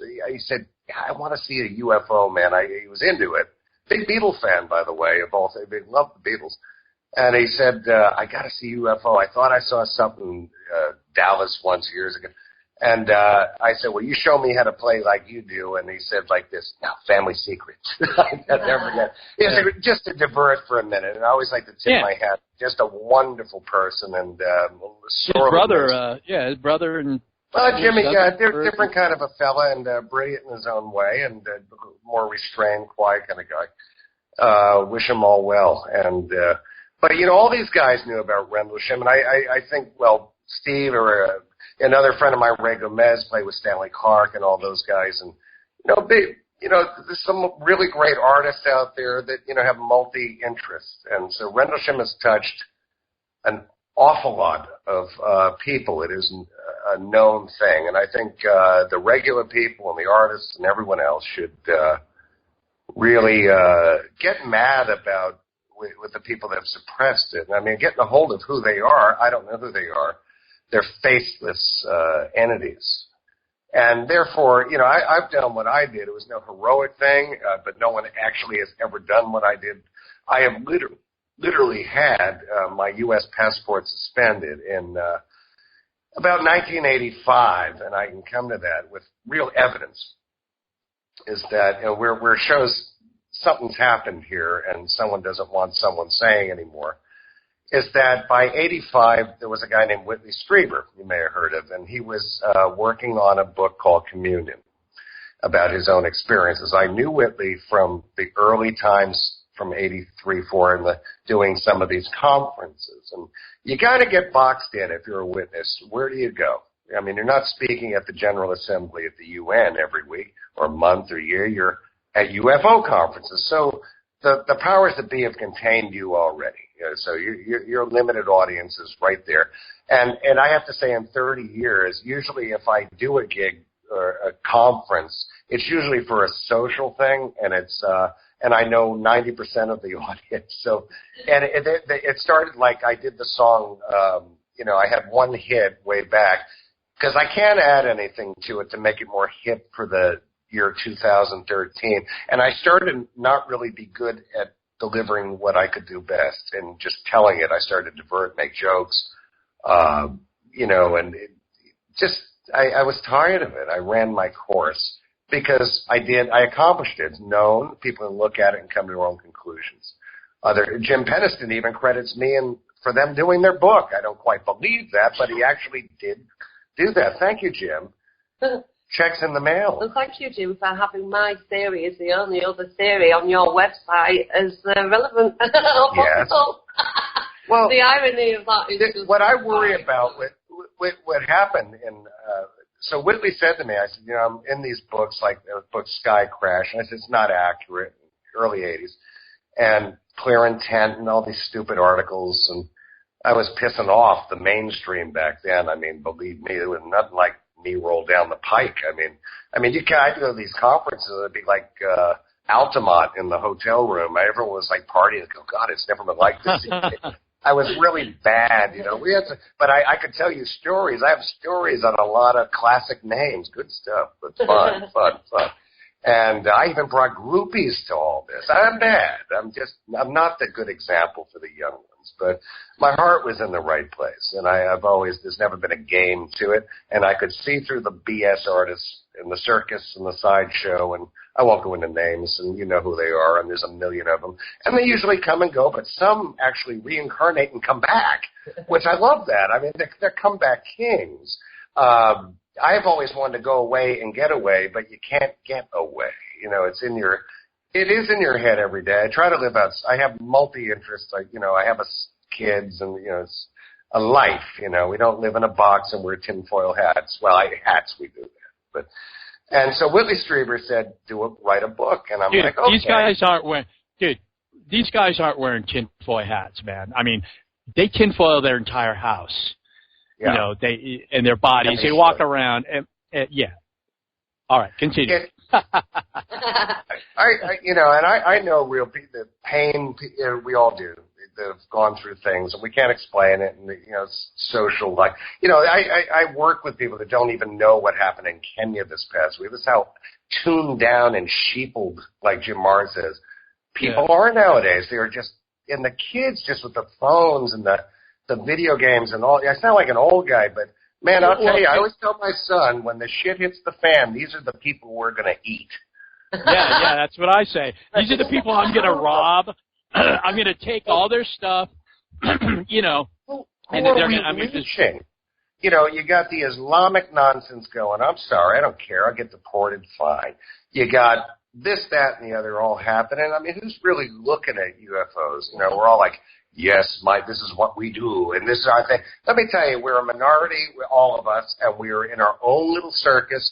And it's the sad thing is that the average person out there don't want to know. So bombarded with weapons of mass destruction that Well, people are just trying to survive nowadays. You can't heat your house. You can't get food, and eventually, in this very serious issues. And so I'm certain. But you try to believe that you're reaching people. And when I get kids saying, I did a report in school on your book, that's really a cool thing, And as long as kids are reading books and actually being able to hold a book and not look at some lit up screen with words and things, it's just sad for the youngsters now. Dude, us as a culture, humans, our attention span is maybe 2 weeks. And I'm talking on anything, and they have an opinion. We have an opinion on everything, and our opinion is right. And just nobody carries a flag for anything anymore. Yeah. You know what I'm saying? They don't. No. There's no. If you don't stand for anything, if you don't stand for something, you'll fall for anything. You got it. And they do. And they do. You're 100% right, and there isn't the activism with the youngins nowadays because it's a very much self. And I don't know. I know a lot of not them. all of them. And they're all like they're all kind of the disaffected lot, the ones that want the piercings and the tattoos, etc. Yeah, they're cool. And they're all focused on everything that we're focused on. There's no leitership in the activism world. But see, I think the kids have just got nowhere to go or anything to do, and they just end up beating up on each other because they're just left to read a book. Feral, you know what I mean? I sound like an old man. Read a book. It's a Get shame. off my goddamn lawn. I think I'm turning. Don't play outside your own bloody house. I'm turning into my old man during the anti-Vietnam riots. He's a Korean vet, and the hippies would all come by, demonstrating, and my father would turn the hose on them, and my mother would bring them out thought they were great, the hippies and all that. And I remember we were driving somewhere to see Chitty Chitty Bang Bang in '68. Oh God, I remember watching that as a little kid. Well, you know what? Tim Leary had a house in Newburgh, where the acid test would happen. The Grateful Dead would play there and all that. And we were driving by this area, and this hippie was going, wanted to ride, and he goes, "Thanks a lot, man." My father, his reaction back then was, "Go scratch." So I'm a little like that now. But at the end, you grab something, get active. There's a lot. This can translate the subject into so many things. Yeah. And I'm not a preacher, man. I don't have the answers to nothing. I just want my kid to have a successful, healthy life, do it better than I did it. Mm. And I always tell them the truth. And it's good kind of getting old because you got nothing to prove, man. I don't give a I do care, but dude, I love it. I love it. I love you. Long time, Gia. Dude, listen, I lived a life of complete debauchery. I lived the rock and roll lifestyle to, and it's like, I'm tired. I don't, people are like, oh, we're going out and getting drunk. I'm like, great, dude, Jealous. have fun. I'm going to sit here and, I'm going to sit here and just enjoy the quiet. We're the dude, where's my car generation. Exactly, where the hell are my keys? They think they're partiers now. Damn, we invented it. Right? Oh, dude, the 80s, man. The 80s. Bad fashion. But I guess I should, Whitley, I'd rather talk about partying, but Whitley, let's get back. Do it like anymore, but Whitley said to me, do a book. So I went off with this insane idea, not being a trained writer or anything, and I'm going to do a book. Well, there goes my marriage, and I met this guy, Peter Robbins, and he's a big name now. In fact, Peter's everywhere. I think there's 3 Peters, and dear friend, like a brother. And his sister wrote a lot of music for Blue Oyster, called Helen Wheels, and a big influence on me. Her writing as a friend also, and she truly was a legendary, wonderful person. The biggest thing out of New York that never got signed by a major, and that was shame on the damn labels, and that's my opinion. But I met this guy, Peter, in D.C., and I was banned from the stage from the MUFON 40th anniversary of UFO blah, blah, blah conference, and the whole bag. And it was the old guard then still, so, really, I had to do a paper, man. I'm like, why can't I just go up and no, you must have a paper? And, look, it was like, I couldn't even read it. I tried to type this thing. I can't type, and I wrote my book, the book parts I did in longhand, and Peter typed it. I'm dreadfully bad with this. And we did the game. I met this guy, and right away I knew. I said, this got to be my co-author. I need an objective voice. Long story short, research. We spent about $100,000 of our own money over 9.5 years 10 years doing the book. First thing that came to me was the title, Left at Eastgate. It was the last thing that was told to us on my night that made sense. We had to turn into the forest left after Eastgate. Crazy title, but it just stuck and had to be. And the adventure happened. It was a triangulation of a guy that had an experience in 1961, very conservative on his views. His sister an abductee, absolutely. And Peter buried it until 75. He's a great guy to have on your show sometime because he really is a knowledgeable, and I'm sure he will. Yeah, no, we could have him on. And he certainly is more focused than me, but he's had to put up with me for a long, long time, but he's a dear friend. And we did our book. I wrote a lot of my stuff in my late 20s, early 30s, and it took till I was 36 for it to get published. The book came out, and the idea for the book was not to make money, because we did. It was a best-selling book here in England. It still sells. It's still out there 16 years later. The idea behind it for me was to get on record as I saw it in the moment, Peter kind of looking at it, covering the press, covering how it was being looked at by the UFO community. What is that? I don't know. I'm still waiting for it to be defined. Well, it is still a pit of vipers, except they do it in real time on the internet. And there's some very great, nice, super, super people in that. We don't have enough people of color. We don't have enough women. We don't have enough different faiths. It is just a white boy game still, and I wish we would expand a little bit more. Well, you know what? Well, I talked about this at the ASAP conference the other week, and people asked me about where are all the black people. I said they're in their culture. They exist. Yeah, but they're in their culture. There are black people. Yeah, I know. You know what I'm saying? Where are all the black abductees? And they don't come forward because it's part of their culture. They just accept it. Well, you make a good point. In the 90s, Peter and I had the honor of speaking in Philadelphia for an organization called CIRAP. And forget it says rap at the end, but it was called CIRAP. And it was an entirely black UFO organization. With my music, I'm a black man too, believe me. But it was the coolest bunch. And why black? And I asked this guy, I said, why is it that the black community. You don't see a lot of folks. He says a lot of it's the upbringing, the religion, the backgrounds. And he says a lot of heaviness to deal with because you're dealing with the older folks and, such a blues mentality. I dig that. As well. And Absolutely. also in Muslim faiths as well, I do know one Muslim woman who's come forward. She's actually a white Muslim woman. She's come forward as an experiencer. But most women wouldn't come forward because of their religious beliefs. They would say that they're being interfered with, sometimes sexually, by the jinn. And say back in India or Pakistan or whatever, they could actually be stoned to death for saying something like that. And over here, it causes massive problems in families. We all get stoned to death, baby. What did Bob Dylan say? Well, absolutely. But anyway, so that's two reasons why two cultures might not come forward. Which is why there's a vacuum there. So there's a big vacuum. So we did that, and there are a black community. Every community probably is touched by this and sees it. But I wish it would be, and that's why it is so limited, is because we're not reaching it. I have to say, and it's weird, but here's a little bit of truth. Our book was highly rated in the Nation of Islam's newsletter when it came out. I swear to God. So I'm in Louis Farrakhan's good books. But we did the book. My motive with it, and Peter's thing was being the objective voice. He lost that objectivity, and that happens when your mail is open resealed, when your phones are absolutely tapped, when all kinds of threatening things go on. And you see in real time all kind of phenomena. On our first research night back in '88, back on the base, because I said to him, you have to go there to see this place.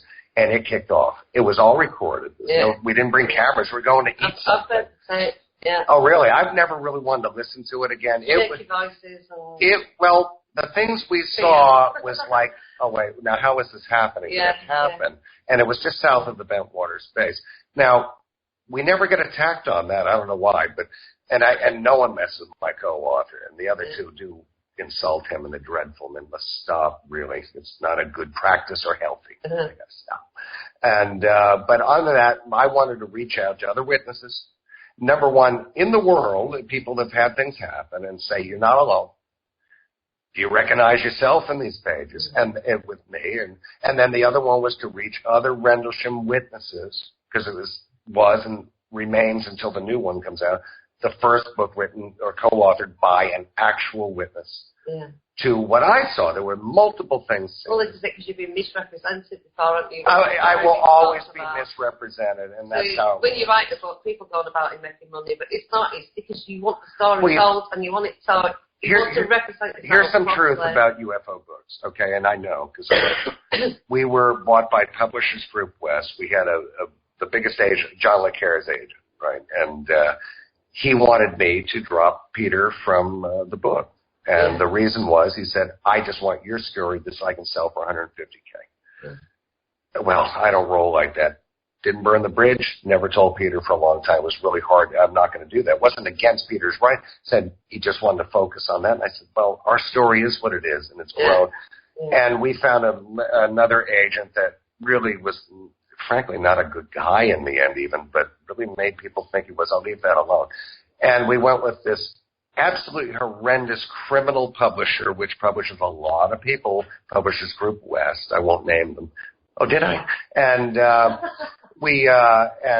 their New York office, and they cooked the books on it. Number one, Publishers in '97, when our book came out, that was the year of Roswell, the 56 or whatever it was. And all the hype on, UFOs go on a flowchart up and down, and that was a lot of hype then. And the publishers were buying up a lot of titles but never publishing them, so there's a great way to suppress. Ours came out, it did its thing, we were completely robbed, years in courts, double bookkeeping. They cooked the books, by the way, folks, okay, these publishers. 25 minutes left, and they do. And the only author, Whitley Strieber, got $1 million for Communion. He invested most of that money into the film with Chris Walken, and so no one makes money in this stuff. You get I get a few books every year. Good. I'm glad it's read. But my motivated to reach other people, inspire them to come forward, and obviously that has happened. cause a debate, be controversial, get it out there. Be honest, show you who I as the person. Travis Walton's another guy I respect heavily. I've known him up first on the phone, and in '85, and he had just turned his phone back on to avoid crazy people like me. But we were on this documentary, and I said, I've got to call this guy. I knew about his thing when it happened. It was national news in '75 or '6, I think. And we've become very close friends, a man I respect a great deal. I've gotten respect from him, which is terrific. He's a very cautious man. And, there's great folks out there. We're all in it together. My co-author said to me tonight, when all this negativity and nastiness in the end, except for the sideshow barkers, which I do find some of them entertaining, but I get mad because it's not only me, my family, many other people, yourself, and millions of others have quietly, not loudly like me, I get stuck. It's like being a cast member on Gilligan's Island, and, I'm Gilligan, so I can't get any other roles. I'm stuck with it because, frankly, that's all there is, folks. I can't add anything to it. I don't have a download. I think it was a nutcase more than I am if that happened. And I'm not I'm not a sage or a seer. I don't have enough faith in humanity to think that we do come from the future. And if we do, why did they go to Jim Peniston? I know nothing against him, but wouldn't they go to the guy in the wheelchair and Stephen Ogden? Oh God, and God bless him. Brian Cox. Brian Cox, who was. Do you guys know him in America? He's like an old keyboard player. No, that one. The astrophysicist. I know, but he was a keyboard in a pop group. Is it? Yeah, he was pretty popular too, and he's huge, man. And I forget the name of the band. Yeah, I forget the name of the band he was in, but it was a '90s type, hipster type, like 90210. Those kids listen to it, right? Beverly Hills 9. Yeah, and that's so I like him. I find he doesn't show the sky at night crazy stuff. And, I dig all that, but, they're not out there. They are here. They're coming here. They've been here. They have friggin' bases here. And they actually do, and they would. Yeah. And it's a very covert, tactical thing. It's gone on longer than man cares to know. And if people come back from the future, and I'm not debating it, maybe they do, I don't believe I've met them yet. Now, on that night, maybe everything came back. And if I have, none of them have spoken to me in binary. Well, UFOs are seen every day, everywhere. Or these, forget it, the craft of undetermined origin. Now, if they're coming back from the future, like the fellas say, and they can't go back to where they come from, well, there would be nothing left in the future, and they'd all be lost in the past, and we wouldn't see nothing. I don't know. But I really don't know. And so, I'd hate to be, if these guys are right, and it is, I'm going to go, there you go, okay. But definitely, I want to say is here with all our issues, I don't like how they behave. They probably don't like how I behave. They're who they are. I'm who I am. We're from different regions, backgrounds, the whole bag, different kind of life experiences. That's cool. I can respect that. What I can't tolerate is them going after my co-author, going after other witnesses to this thing, going after people that have been through experiences with people that don't quite look like us or things that don't.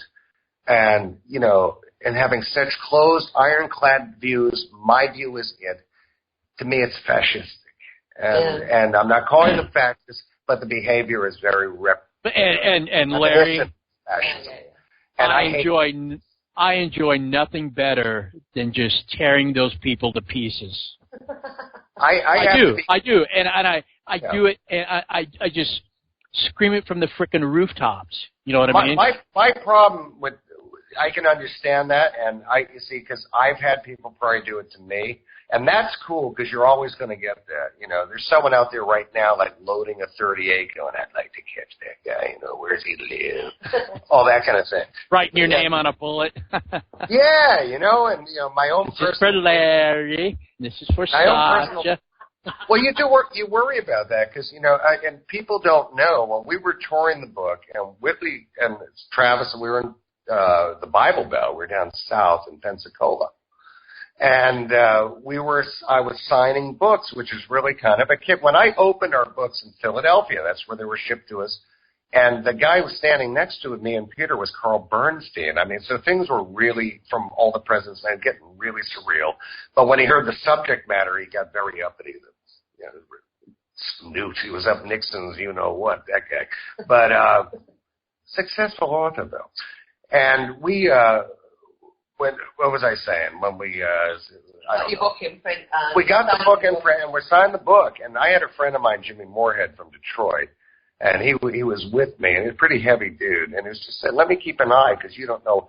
And this is, folks, no one knows this. I'll do this, because, you know, I could go on forever, and who cares? Just, I'm out there.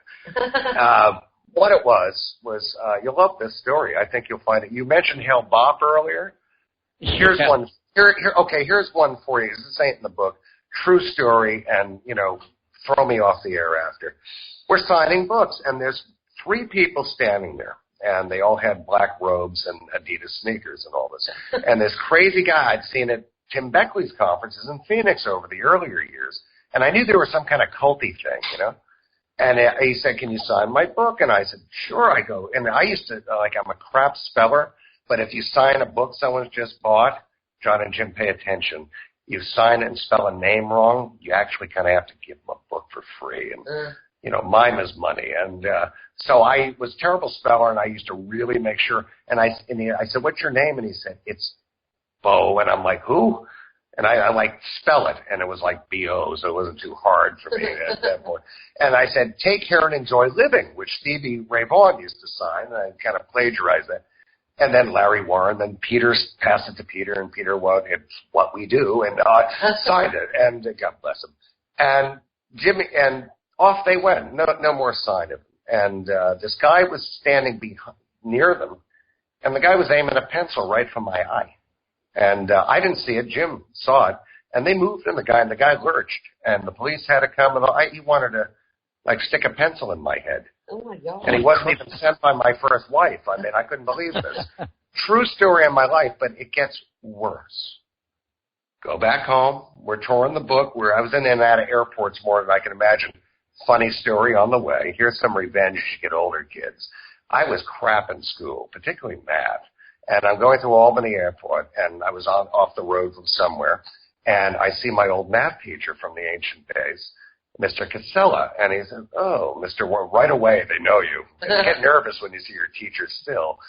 And he goes, oh, Mr. Warren, what are you doing? I said, well, I've got a best-selling book I'm working on the road. Well, that was ultimate revenge. They just silently walked away shaking his head. No thanks to you, Mr. C. But anyway, true story. I get a phone call one morning. It was ABC or NBC News. And I'm thinking, well, I thought we had an agent at that time, a media person. And I said, it was early, and I think it was probably hungover too, likely back then.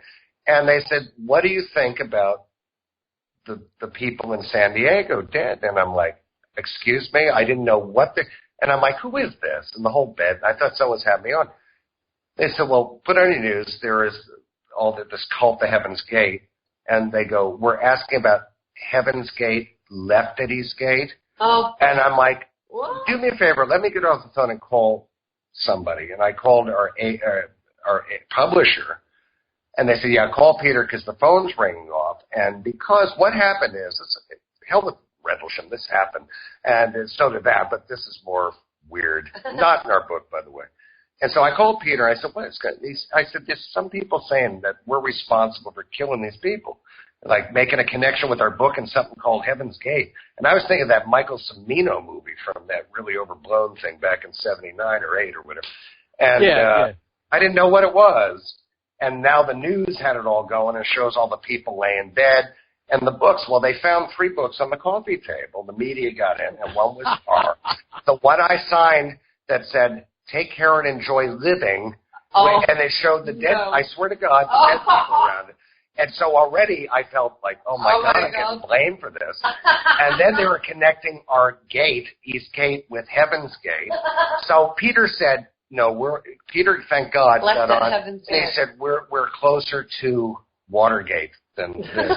So, Peter, thank God, did his thing. I was panicking. I'm like, because then they focused, and Whitley's book, Communion, was there too.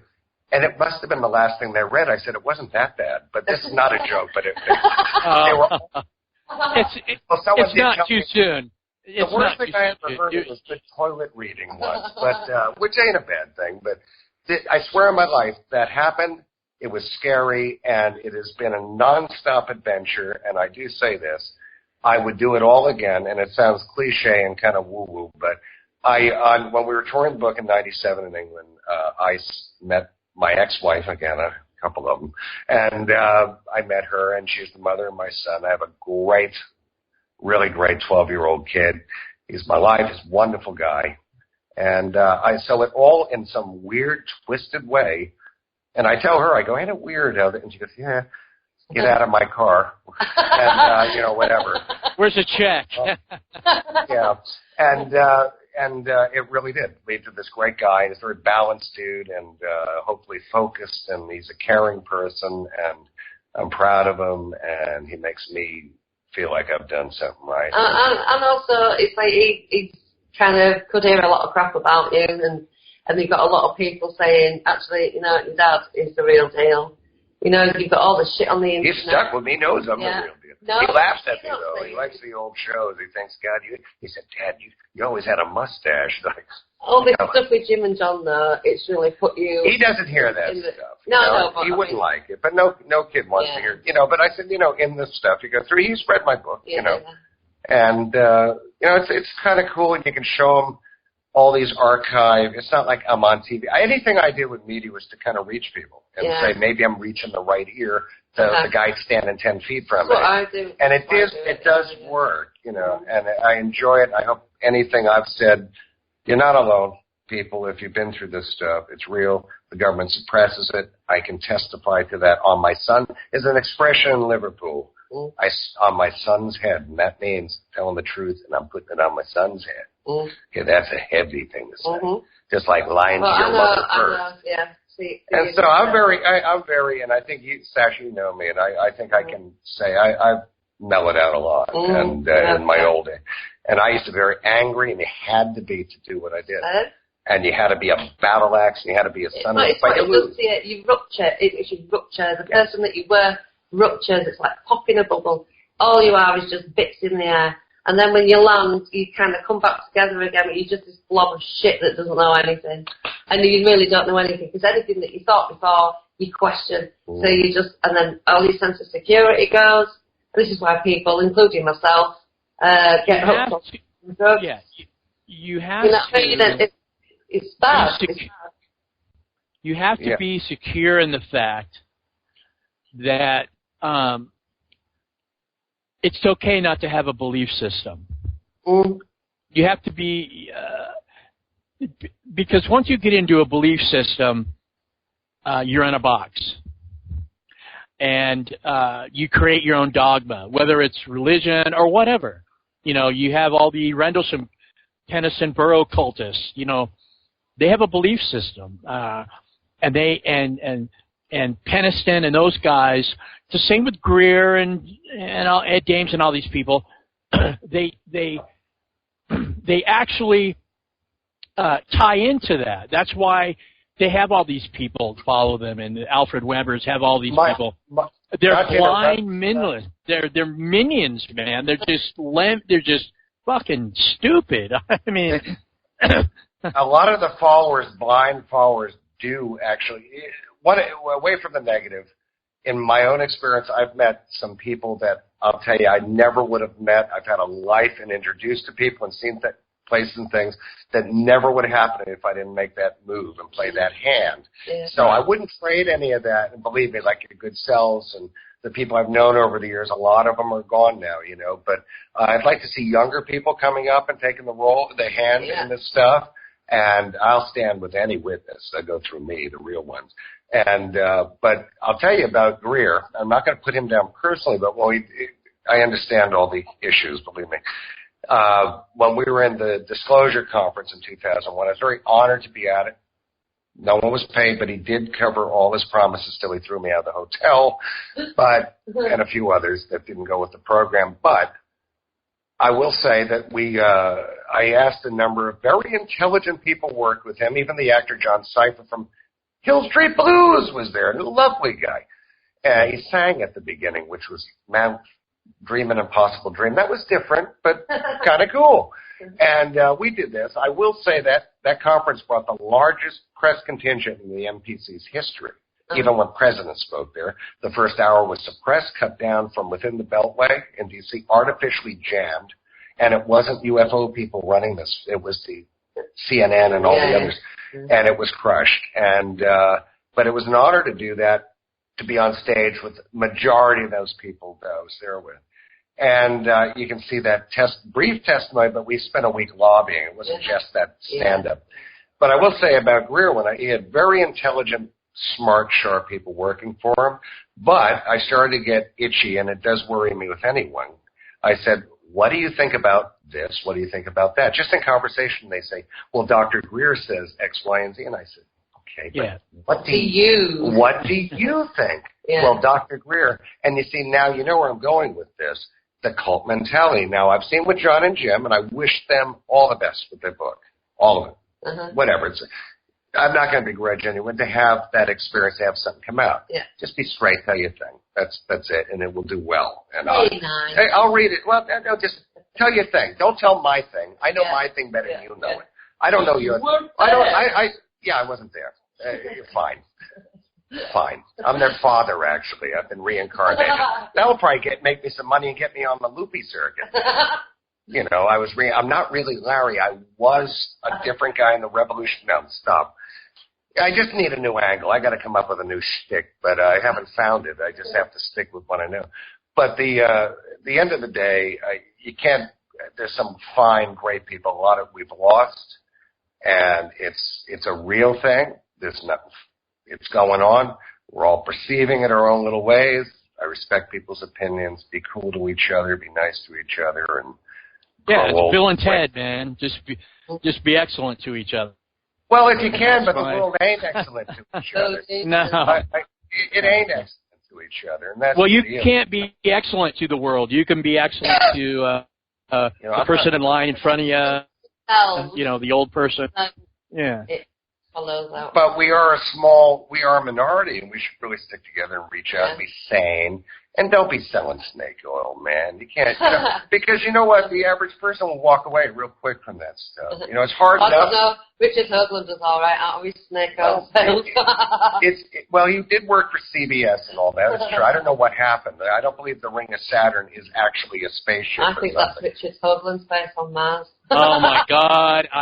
Did you see his presentation? He did it with a straight face. No, I think we have to look at the ancient stuff, and I think Mars was a busy little bee at one time. Yeah, probably was, but I don't think that's the face. And if it is, it's definitely. Well, why doesn't these little missions, Sash, go back instead of sticking a stick in some rock and saying, "Oh, look at there's water in there"? Why don't they land at the alleged pyramids and say, you know, what is this? I've only seen 2 pictures of Mars that intrigue me. One's like a steppe landscape, and the other one is like seashells. Did you see the one with Maria von Trapp on the mountain with all the children? Oh, I swear it's out there. That will be in my next book. Maria von Trapp and all the children on Mars. It's going to be a hit, I can tell you. Oh, I'll tell you what, man. It's so weird and surreal at this hour, but UFOs are real. I come from a media background. I dig talking to people. If you can entertain and inform, and I have passed lie detector tests with humor. I've had voice stress. But who cares? Yeah. People, you know, just dig it for yourself and look out for yourself and come to your own conclusion. But take in the whole history, man. Because to do Rendlesham now, like a novice, and say, oh, I love this time travel thing, be it true or not, or be it true or misconstrued. I don't want to call anyone. And because I don't believe that's the case. I think there's some weird Machiavellian things. Well, they're not going to. This is a weird, heavy, real thing. So look at how it's affected all the people. And you'll say something definitely happened there. Yeah. What is it? Well, this is like, in one documentary, an early documentary, you said, take Larry Warren out of the story. Absolutely. It's still a story. Take me out of the picture, and you still have, which they quote me on now, as if it's there. Take me out of the story, and you still have a story. This one will never go away. And so far, I've been proven right. I will be long dead. I'll be in the ground or in an urn or in a brothel somewhere in a plaque. Box with a carbon. You do him well. You visit all with me. Not me. I'm talking about the other Larry Warren, who's in prison. But we did all this, and not problems. Well, how many minutes? We've got a few minutes left now. It's been great. And you know what? You can go on and on. Great news is, I will say, the new direction for me, and here's a shameless plug. I co-authored a book, Left of Escape. You can go online, whatever, steal it. Like Abby Hoffman, steal this book. Just read it, and then you'll accept or reject, but then you'll have the basis. And there's other books to look at. Study them all. Read them all. And but I have decided, instead of doing the performing monkey, which I won't do anymore, is I'm going to start producing conferences in England. And we have not had one since a really large professional world-class speaker since Graham Birdsall, the publisher of the original excellent UFO magazine in England. And I've decided, like a madman in these economic black hole times, next year, we're launching this right now, though officially it's a little early, but so eventually all kind of crazy computer things and things will come, websites, which I don't understand about. But I have a great team in place. But we have one kick-ass conference coming to Liverpool on October 17th. I won't even show up for it because I have the wrong day. October 17th, 18th, and 19th, 2014, right here in the great city. It's going to be called the Liverpool International UFO Experience, like Jimi Hendrix Man. And here are some of the speakers confirmed. Travis Walton, Stan Friedman. These are people England don't get to see. Richard Dolan. I know he's everywhere, but he's a great guy. And he blows a mean harp, by the way. And who else? Jenny Stein, who's everywhere, too. Which is real fun, and a woman still. And then Alan Godfrey, if he stops being a diva, who's one of the great famous UFO police officer guys. Timothy Good. Timothy Good just confirmed today. We're working on more special guests, and I can't go into the rest because it is a year away, but it's gonna be, I hope you guys come, and it's gonna be affordable, other than the airfares I can't help you with and all that. But Liverpool is one hell of a place. It's a brand, and it's gonna be no ego here, but Larry Warren presents, and that way I'm responsible. And so it's nothing like this ever going to happen, and it will. And we're going to have a little thing to benefit the Alder Hey Children's Hospital here in Liverpool for, unfortunately, put some money back in the community, because I think our community can be seen in different lights if we start kicking back and reaching out. And let's say these people can't, if they're crazy, they're very generous. I want to hear what they have to say. So I have a motto for all this: is no, don't believe. No. And at the end of that weekend, any believers or anything, actually going to know something heavy's going on. And I want it life-changing. I want it lit. There's going to be tunes. There's even a bar in this facility. It's the Dome on Renshaw Street.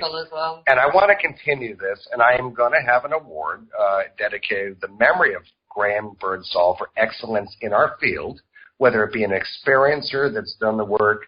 I'm not speaking at it, folks. I'll be more like Bill Graham, the promoter, screaming at the Fillmore West or something. But that's what we're doing. And I'm from the production, music end and all. And I want to bring a lot of that. I want to entertain and inform. I think we are starting out with some of the big heavy hitters that Travis, obviously, we're going to have a big showing of Fire in the Sky, which hasn't happened in 20 years since it premiered in Leicester Square. And then you're going to have the guy there. And so I want to bring back a real big rock show, UFO show. A lot of special guests, celebrity guests. Definitely I know they're coming. And I have a show with Sean Ryder from the Happy Mondays, this crazy guy from Manchester. Were they a rock band? No, indie band. Indie band. And it's my melons, man. Yes, I remember when they were in New York, but they're younger. And so it's me, Travis Walton, and he goes around. Travis it's Sean Ryder on UFO Series 2, which they never told us when it's on, but I think it's October. Must be this month, isn't it? Yeah, and so that might give me some hip street cred with people in their 40s. But I don't know if it'd be good or bad, but I look like Willie Nelson in it, so tune in. And that's my plan now. I want to really, if I live here, it's a great city. Obviously, we know the history, and there's a lot more than the Beatles, but sure, a big part of it. Mm-hmm. And this country needs, not some back of the pub little meeting with some guy that, you know, we got some loop-de-loos over here. So, I mean, at the VHW with frickin' folding chairs and... Yeah.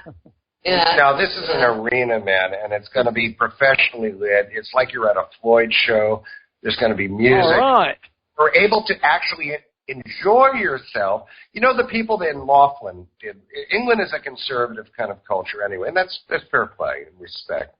But in Laughlin, when the old Bob Brown and all them, and Nicky and all them had the big film festival and all, even though they had a lot of, you know, questionable folks, I'll tell you what, they knew how to put something on. You really enjoyed yourself, had fun. I used to fly over there and help them build it. I wasn't even speaking. I'd fill in if they needed a washed-up showgirl if someone bailed out.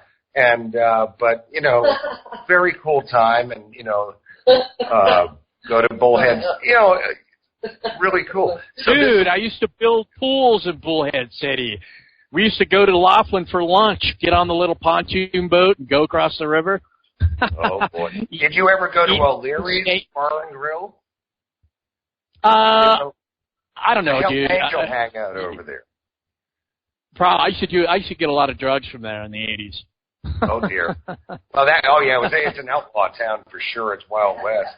But I used to go to Bullhead. A lot of friends that own the Learys over there. But I want to bring something entertaining to all that and bring some expose people in this country, because the media here, you've got the ridiculous BBC, which should be burned to the ground totally.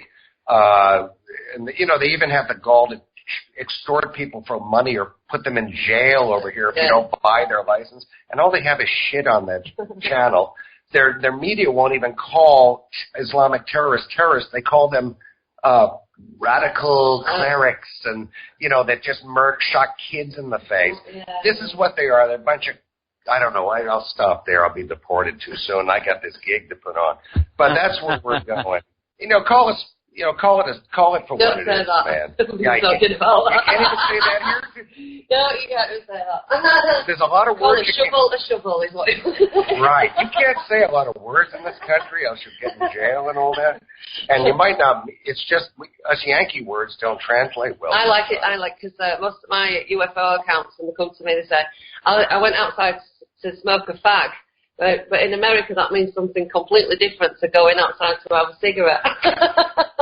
Yeah.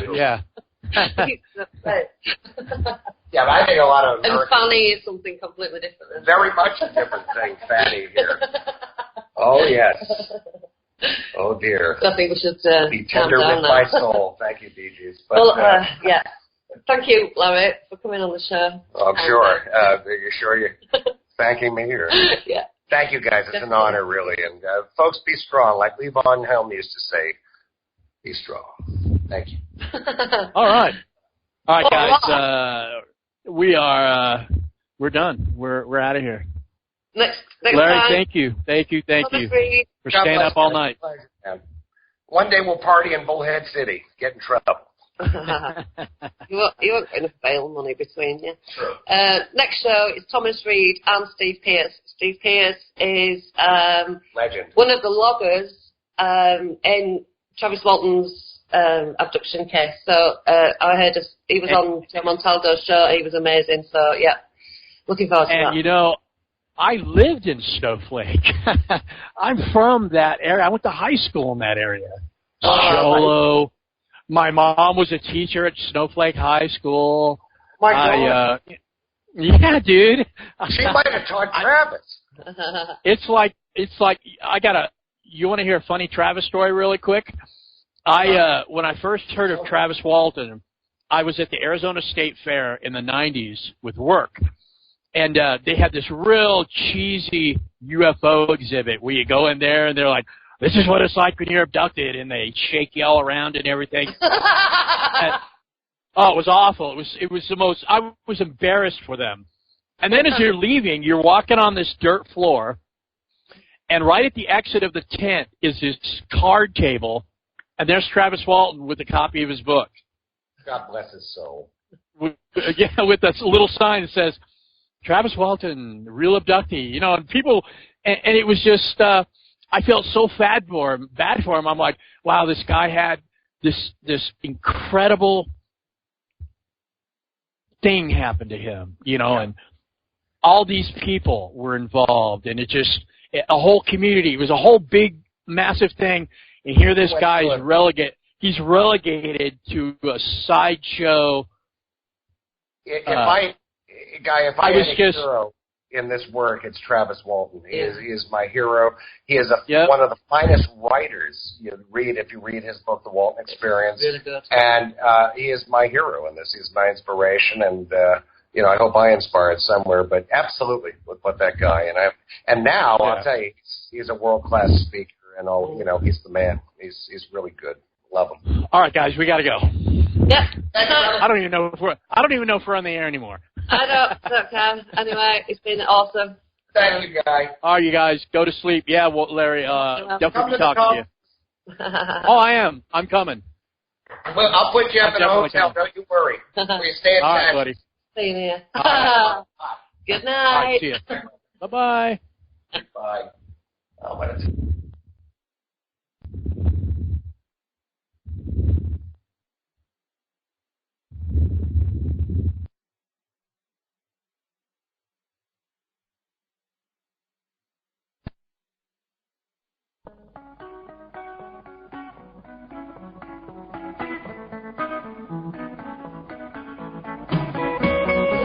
Tuesday, October 1st, Truth Connections welcomes Mark Passio from WhatOnEarthIsHappening.com as we discuss natural law and the great work, the laws of manifestation, and the difference between magic and sorcery. Join us here Tuesday, 7 p.m. Eastern Standard Time at UPRN 107.7 FM, the Paranormal Radio Network.